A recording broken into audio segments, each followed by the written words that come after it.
and the Department of Justice and Liz Cheney and Adam Kinzinger and so forth and so on and so on. That's why it's so frustrating for me to hear people who are like, people are tired of hearing about January 6th. Okay, I don't know what to tell you. Like, we have not even scratched the surface of how deep the rot goes when it comes to finding out that this was just seemingly all orchestrated. I mean, the more that we find out, the more it points to this was seemingly all orchestrated. What more proof do you need? That's a pretty big freaking deal. People are doing prison time right now. You face it. Mm-hmm. You face prison time over this, and everyone just wants to forget about it and move on. No, I'm not going to do that. This is a giant travesty. Now, the left will tell you the travesty was, of course, that people, oh my gosh, they waved their American flags at the Capitol, and that was mean. But of course, the real travesty is that this was entirely set up so that conservatives could face jail time. That's it. That's all that I can see from this. And if you aren't enraged by that, and if you don't hear the details that come out of this and just think to yourself, we have to get to the bottom of this, we have to find out more, I don't know what to tell you. You're not paying attention.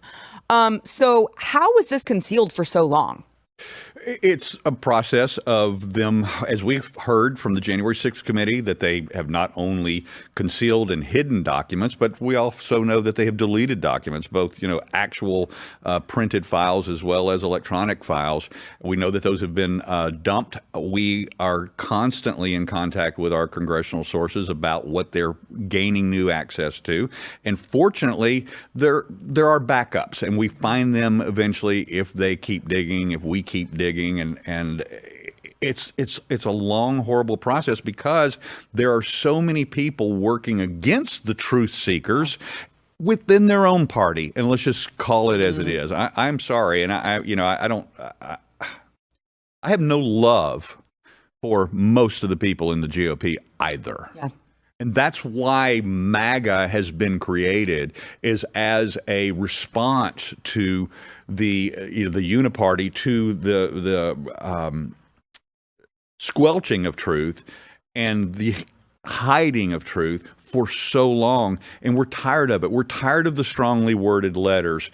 And then they just go back to their back rooms and giggle about it, laugh about it, and they never follow up on it. They never actually subpoena these people, or they never actually put them in jail for lying on the stand and lying to Congress. We're tired of it. And it's documents like this, and it's good men like Barry Loudermilk who are making this happen. And he's bulldogging this, he and his staff, and they continue to have their head down. They continue to ramrod this, and they're finding the truth. And fortunately, it's coming out, and we're going to get it out. There's more coming, a lot more coming. I can't wait. I appreciate all of your great work. I know that when is your next hearing? What's going on with your case? When's your next hearing? We are in the middle of finalizing what I'm calling the mother of all selective prosecution motions to dismiss. And that actually has to be filed today because it's a response to their previous dismissal of that, or the government's dismissal of it. The judge still has to rule on that. We've also gone through the appellate court on my right to protect myself because they took my gun rights away from me when I was charged with the non-violent misdemeanors. The appellate court also rejected me. And so we're in the middle of a couple of 4D chess moves right now, which I won't talk about. But last week I was given finally the opportunity to review and consider an actual plea deal offer from the federal government. So we're looking at that. You're not going to take it, are you? Well, I'm not going to say what we're going to do, but as I said, there's a couple of chess moves to be made. Yeah, sure. And we've gone through the process. I'm not only obviously consulting with my 5 attorneys, we're consulting with the Blaze team. I'm meeting with Glenn next week about this. And honestly, I want his counsel. Yeah. And I want to spend the weekend talking to my children about it. And then we're going to make our decisions about the final move. But currently, we're less than 2 months away from an actual trial date, which is scheduled to begin the week after the election. And let's just be perfectly honest. If Harris wins, I'm going to jail. Yeah, you are. I mean, I don't like to say that, but right, because the sooner that they can get you in jail, the sooner you stop working on exposing how deep this gets. So, of course, that's where they want you. All right, will you hang out for the rest of the show? I'd love to. Okay, perfect. So let's go ahead and take a quick break, and then we will bring on our next guest as well. First, we want to thank our sponsor, Jace Medical. So look, we talk about emergency food supply all the time, and I don't think that I have to sell you on how important that is, because in the event that, something unforeseen happens, you really need food. You know what else you need if some sort of unanticipated event happens? Life-saving medication. That's where Jace Medical comes in. They have a Jace case, and it includes 5 life-saving antibiotics for emergency use. And so, you know what? If you never need it, great. But if you do need it, you're going to be really glad that you got the Jace case. It's customizable, so you can they've got like ivermectin if you want it. They've got an EpiPen. They can customize it however you need to fit your family's needs. But just make sure that you go check them out. It's jace.com/Sarah. The point of preparedness is to do this before the fact, not after. So go check them out. It's jace.com/Sarah. Enter code Sarah for a discount on your order. That is jace.com/Sarah.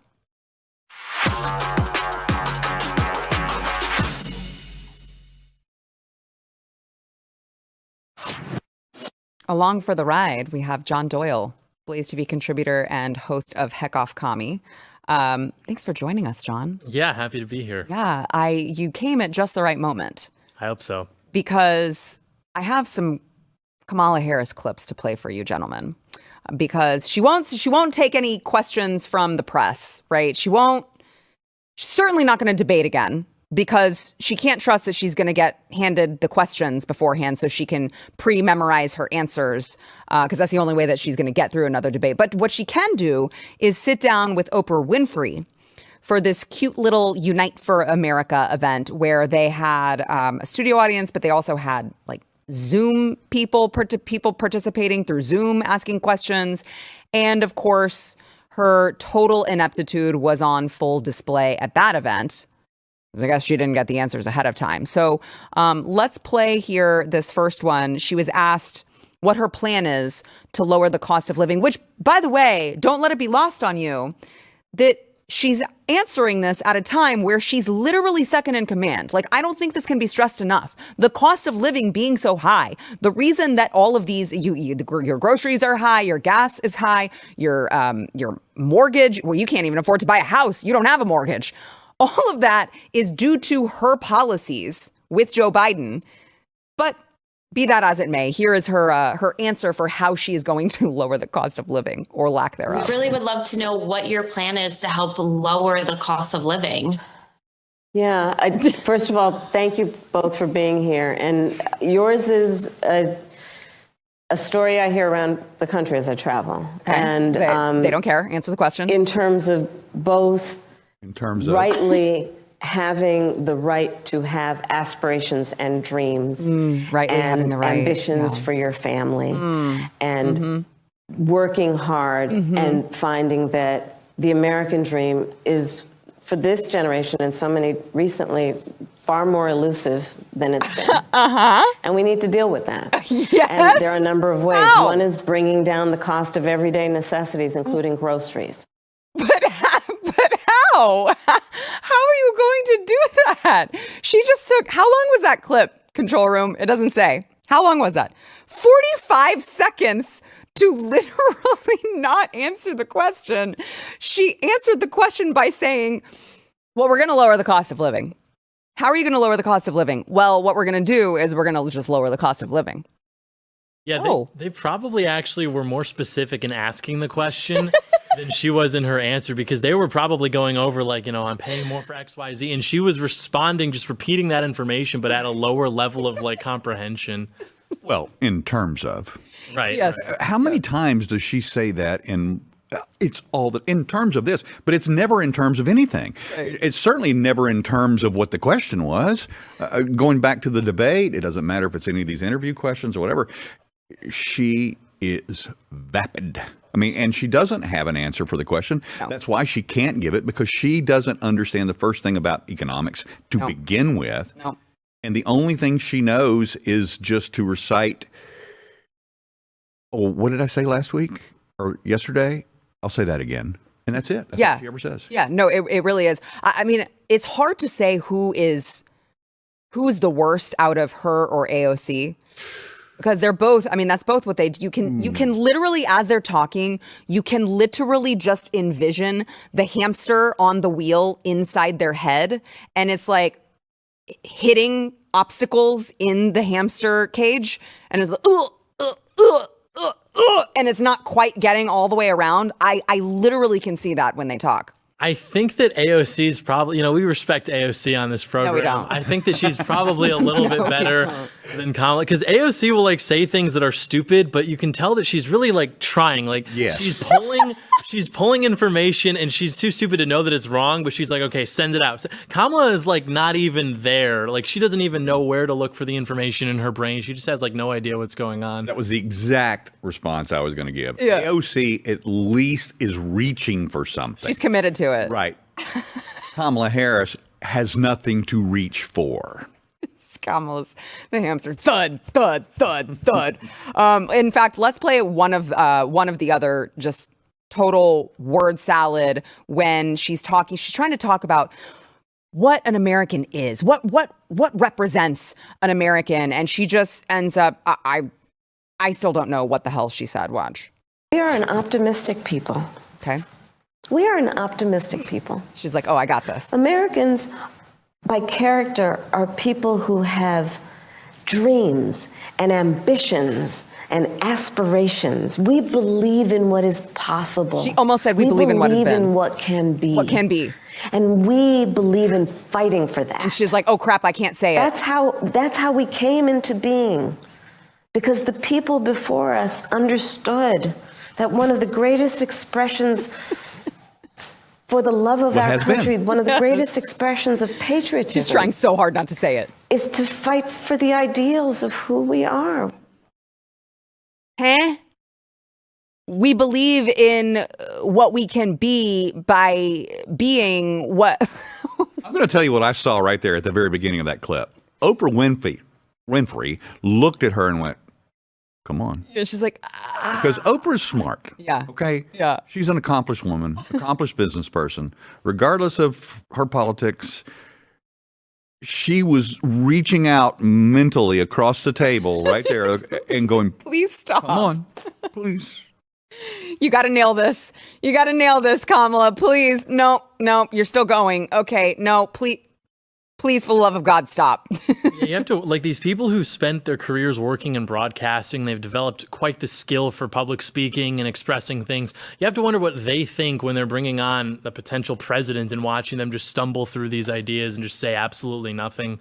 Yeah, Like, you know that there are comments made like between Oprah and her producers like, can you believe that? Like, there's no way that they're just all pretending that this is fine. 1,000,000%. To that point, we don't have the clip, but it's fine. I saw online. I'll tweet it out. You guys can go look at it if you haven't seen it. But at the end of Kamala's, it was like the Black Journalist Conference or whatever that she went and spoke with, and she left. She shook their hands, and did you see this? I saw that. Her face was ice cold. Like she was pissed when she walked off. And the journalists that were standing on stage all turned and looked at each other like they were like, Yeah. what just happened? They all felt it. They could all see it. They knew what they were dealing with. And she, I assume, was mad about her bad performance because she knew that she was terrible and left in a huff. But people can see this. Like, I don't think it's lost on even the Oprahs and, the Black journalists and all of these people who should be on her side. Go ahead, John. You look like you want to say something. Well, yes. Her answer actually wasn't bad. The problem is what she meant by that is very scary. Like, it is. Her answer was bad. Well, let me. She didn't say anything. So when she was talking about what Americans believe, I think that we're such a deracinated people that we often struggle to think of, like, what even is being an American? What's American culture? She is right that American culture is optimistic. I mean, American cinema, for example, invented the idea of, like, the happy ending. We are a people who like to look towards what? The happy ending. Like an ending being happy. Oh, in movies. Get your mind out of that. Sorry, keep going. Oh my gosh. Like an optimistic ending, things like that, or even, reaching for the stars. But when she says that, that doesn't mean like securing a country where your family can have land and blow up stuff and have a great time. She means like open up the borders so that everybody in the third world who thinks, hey, what if I could have an iPhone too, can flood it and that be paid for by those American families instead of securing a country where they can do that for themselves. So it's like a total perversion and misunderstanding and misappropriation of what it actually means to be an American, as though we can just like slap that like a bumper sticker onto any Haitian who finds their way into the Midwest or something. Yeah, she also said something that is, she's getting in trouble with her own party on, which was, it kind of came out of left field, and I think she realized it as well, because she was like, oh, I shouldn't have said that when she spoke about being a gun owner. Watch. I'm a gun owner. Tim Walz is a gun. I did not know that. Oprah's disappointed. If somebody breaks in my house, they're getting shot. Yes, I hear that. I hear that. Probably should not have said that. But my staff will deal with that later. And they're really mad because they're like, I thought that she was a liberal and she was against gun use. And now she's going to say that she would shoot someone if they entered her house, which is just bonkers crazy. But I just love that they're so radicalized that they're fighting each other over this. Let me tell you how accurate and how truthful, how much veracity there was backing up that statement. As much as she said, I'm for fracking now.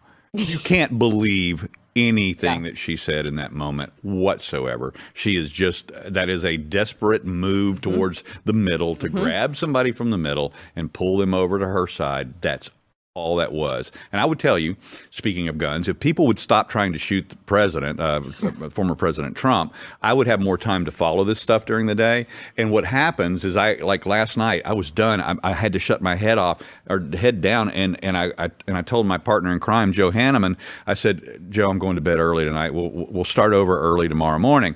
And then I lay down and I make the mistake of doing this and seeing these videos, and then all of a sudden watching her train wreck after train wreck after train wreck. It's 12:30 in the morning. Oh, no. You're like, well, so much for the early bedtime. John, I want to read you this. This is a real tweet from someone on the left. The fact that this passes as liberal shows you how broken Democrats are. I remember when Dems were against guns and killing people. Apparently not anymore. Yeah, What's their take? They literally believe that if someone breaks into your house, you should speak to them with get to their level, speak to them with I statements, and wait for the social worker to come and join you. They think that every criminal is like Aladdin, where it's like, oh, you're just starving, and so you have to steal a loaf of bread. They don't understand that some people just want to commit crime because it's enjoyable to them or because it's easier. I mean, there are tons of people who would rather come up with schemes to break laws than just go work 6 hours a day at a McDonald's or at a public library or something. Some people just have a commitment to committing crime, and that cannot be solved with that guy, for example, just the other day in New York City, who decided that he would rather pull a knife on a police officer than stop and pay the $3 fare charge. And they're like, why does the New York Police Department think a life is only worth $3? He's the one. Yep. They did not think that. Yep. That was him. How do you explain that kind of? And by the way, he'd been arrested 20 times for all sorts of different things. Now, I'm a bit of a cold-hearted cynic, but I think after your 10th arrest, we should just write off the possibility of rehabilitation. It's over. You've been arrested 10 times. We just turn you into biodiesel or something, use you to fuel these freedom cities that President Trump is talking about. Because, I mean, the whole liberal project is rehabilitation, that education, money, resources can be used as these instruments for human improvement, except for every time that's been tried, it just hasn't worked. So, yeah.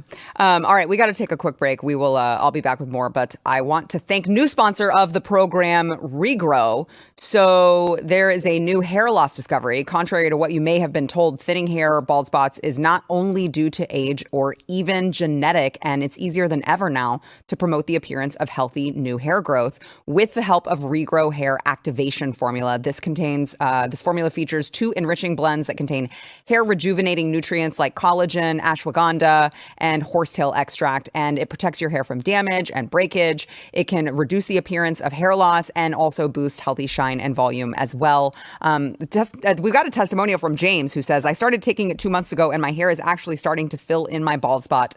Unbelievable. So join James and many others in reclaiming the look of fuller and thicker hair growth. Try Regrow Hair Activation Formula. Receive a free bottle of Metabolic Reds Plus with your order. Try regrow.com/Sarah to grab your supply of Regrow Hair Activation Formula. Claim your free bonus gift. Try regrow.com/Sarah.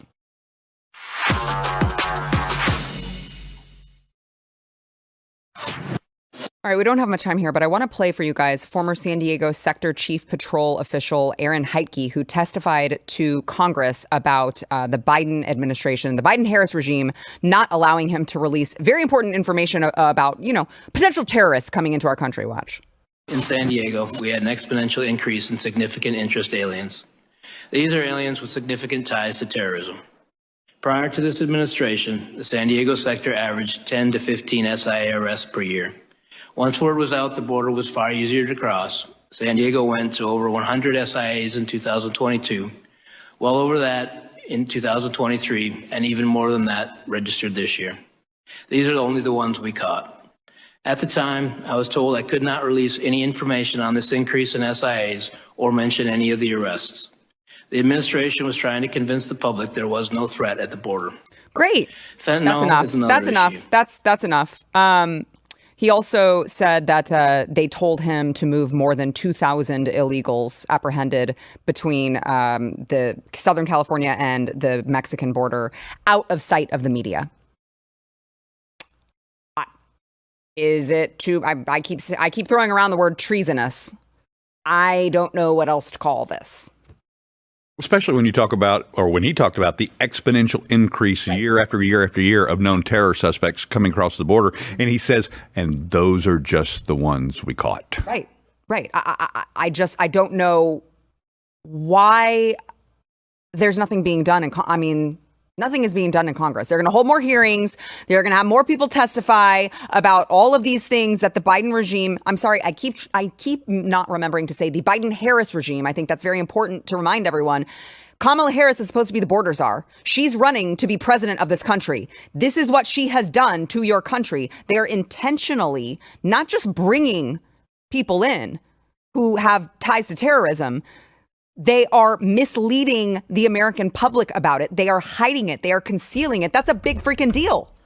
Yeah, treason is a real crime, and I think that we're going to have to accept that eventually we're going to have to start going after people for committing it or being involved in it in any capacity, including journalists, frankly. Journalists, whether it was in 2020 with the riots or now, the way that they operate is like this organ of just this big, disgusting regime that's operating against the American people. Like, you shouldn't be able to do that. The way that they incite violence against Donald Trump or against normal Americans, conservatives, like, you should not be able to just do that and continue to make money and work in politics or anything like that. And so, yeah, these people should be charged with treason and they should probably go to jail, because you cannot have these positive incentives for people to participate in behavior like this. You should be held accountable for doing things like that.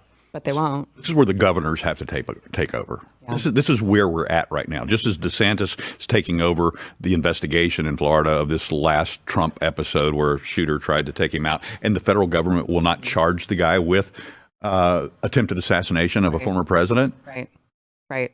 Well, I guess we're lucky that they even threw him in jail, Steve. Nothing else of his long rap sheet, Finally. Yeah, exactly. None of his other heinous, violent acts caused them to put him in jail. So, yay, I guess. All right, let's go ahead. I know we're running out of time here. We got to take a quick break, but I want to remind you guys to check out my friends over at First Liberty. They want to just go sign your name, okay? They're trying to add people's names, say no to the Supreme Court coup going on. Go to supremecoup.com/Sarah. Remember, you spell that with a P. It's supremecoup.com/Sarah.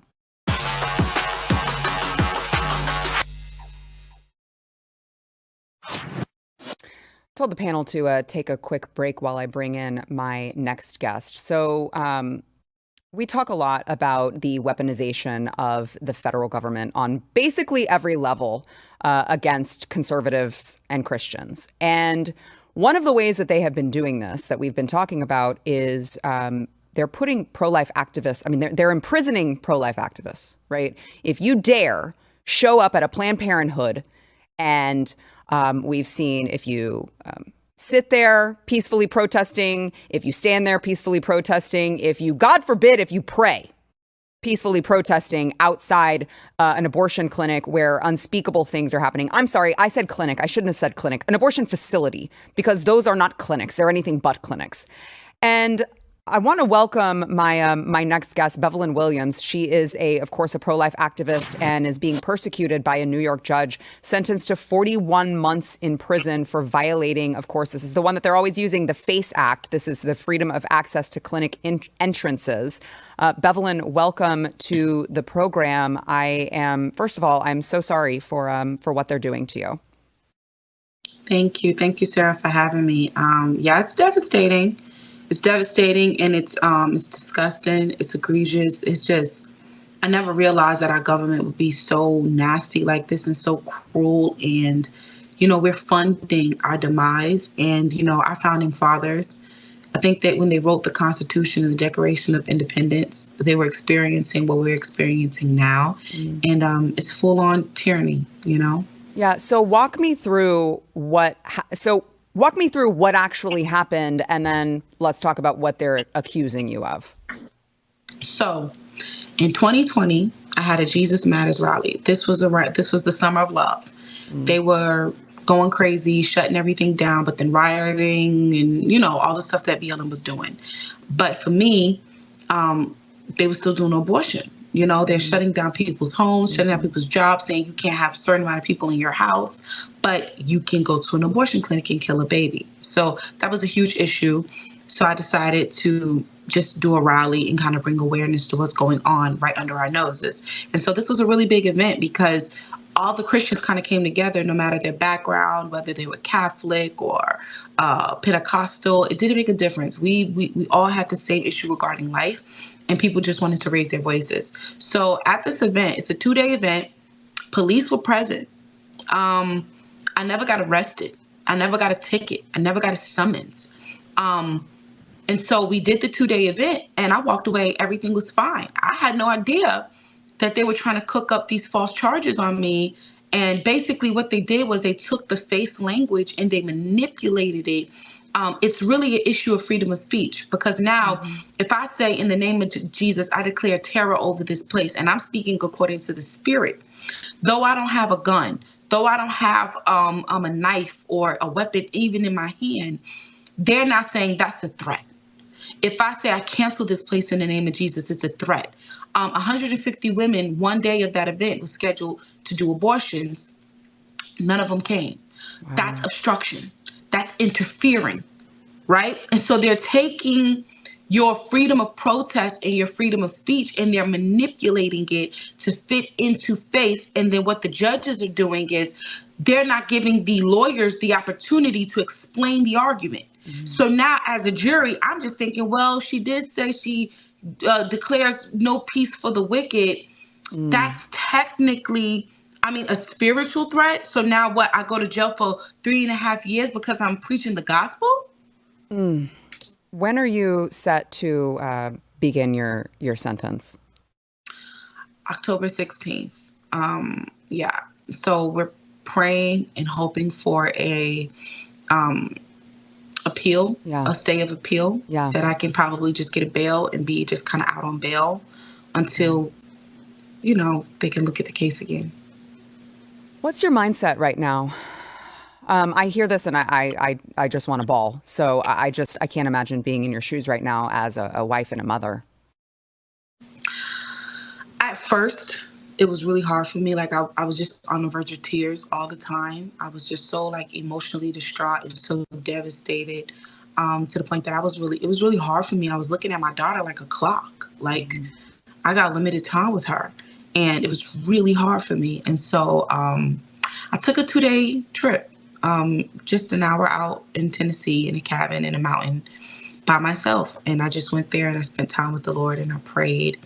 And I just really needed that peace and that comfort from God. And I'll tell you this, usually when I'm driven to pray or fast or something, I won't really hear from God until after the fast. And I know most Christians who do that, they understand, how you just want to pray and you want to hear from the Lord.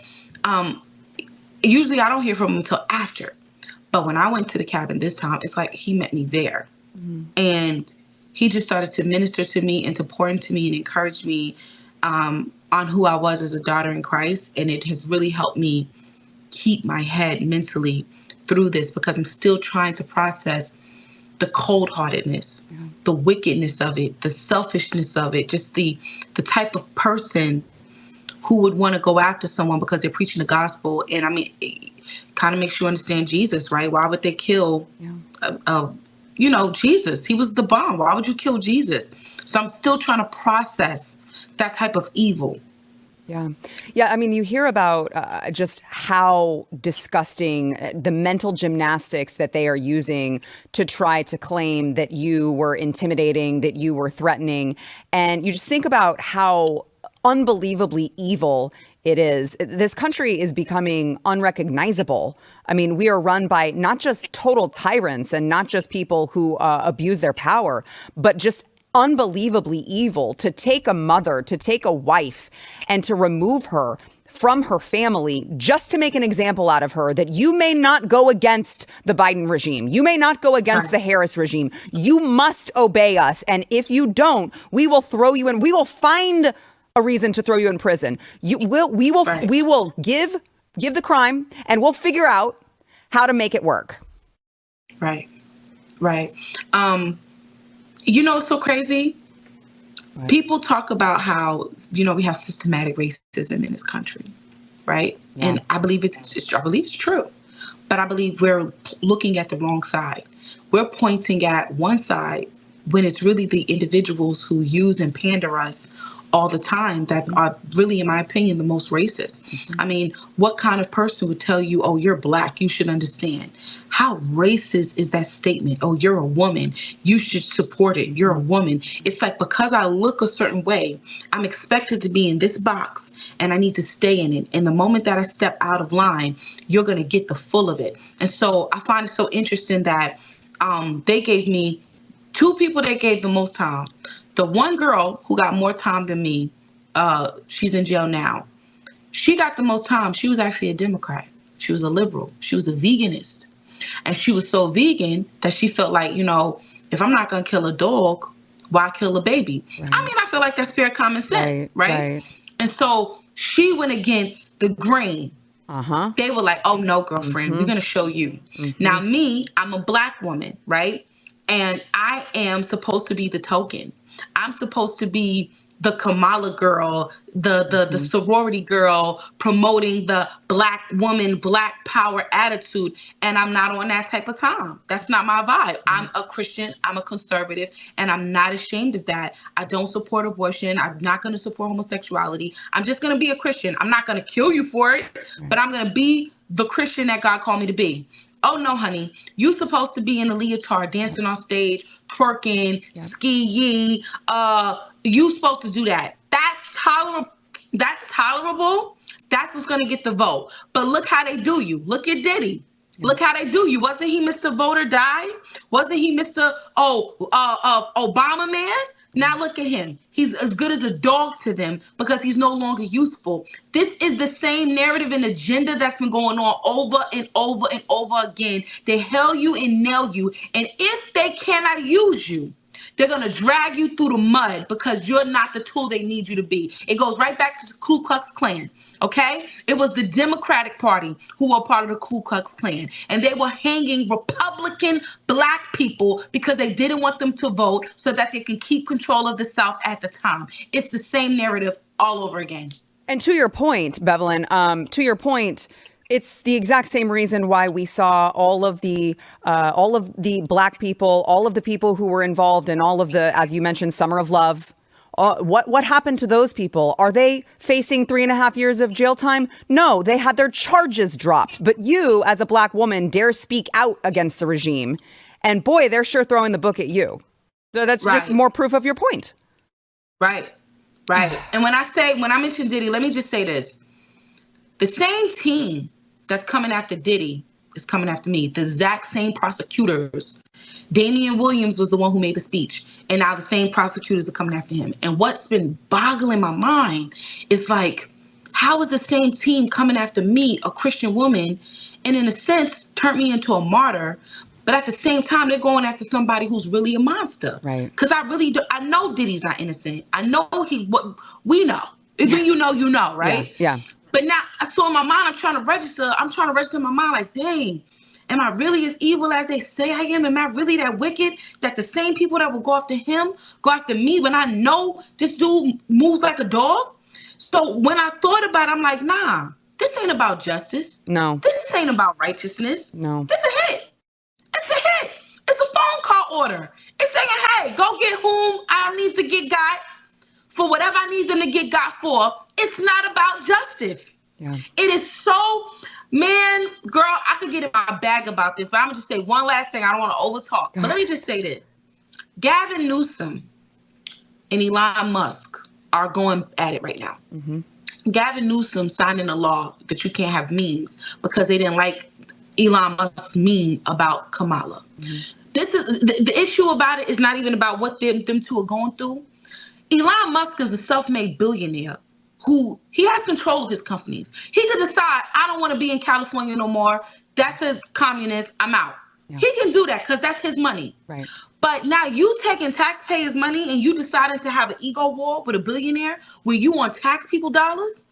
These are people that want to have ego wars when you don't really have the money to have ego war. You hating on Trump, but guess what? He's self-made. Yeah. He made millions in his account. He can do that. You can't. Yep. You were signed up to be a public service person. You using tax money to stunt gang like you balling out of control, and you're not. You borrowing from us, and then you want to put us in jail?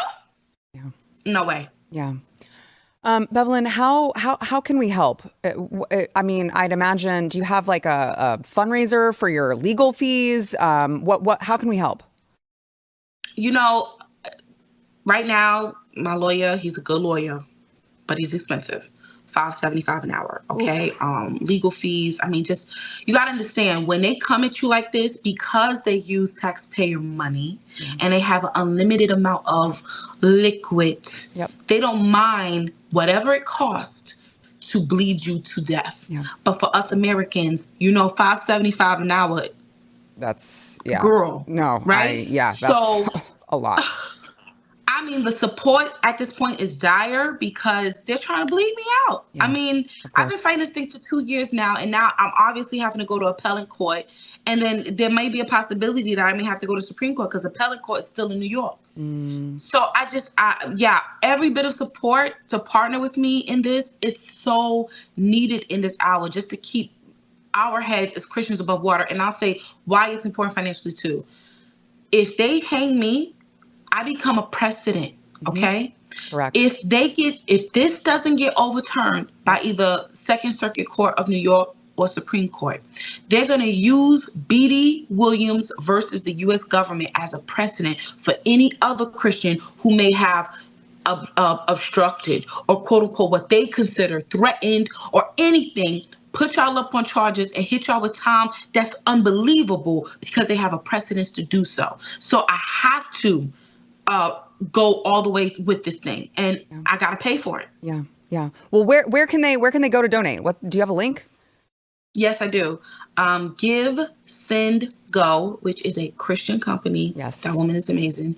GiveSendGo.com/Bevelyn Beatty Williams.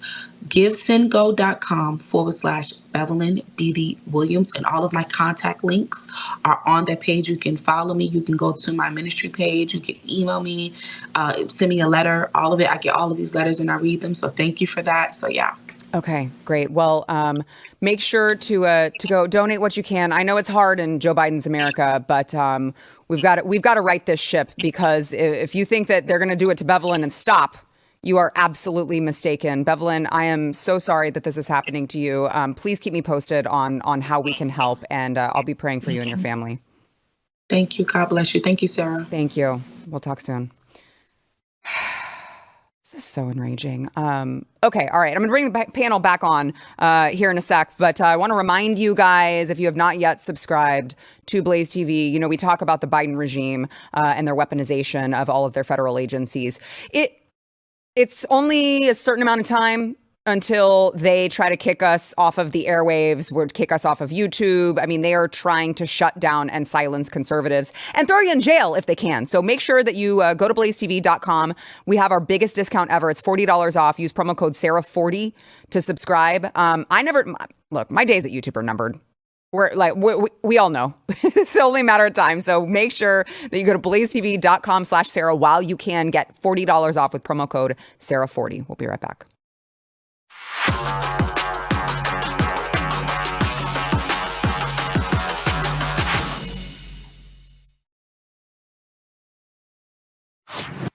So Sean Diddy Combs, we're hearing, we've only got a minute and a half here, is apparently on suicide watch, where he is being held with all of these. I know his ex-wife, Kim Porter, apparently wrote a bunch of diaries before she died, and those were being released. And she alleged that he beat her when she refused to peg him with a strap-on, which is a little weird.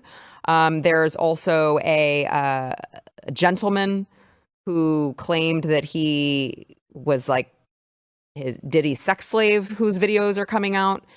And, I'm not going to get into all the details. Unfortunately, we don't have time for those. But you have to wonder if this is the first domino of many, because I've got to tell you, if Diddy was sex trafficking, racketeering, and, being charged with transportation to engage in prostitution, he wasn't doing it by himself.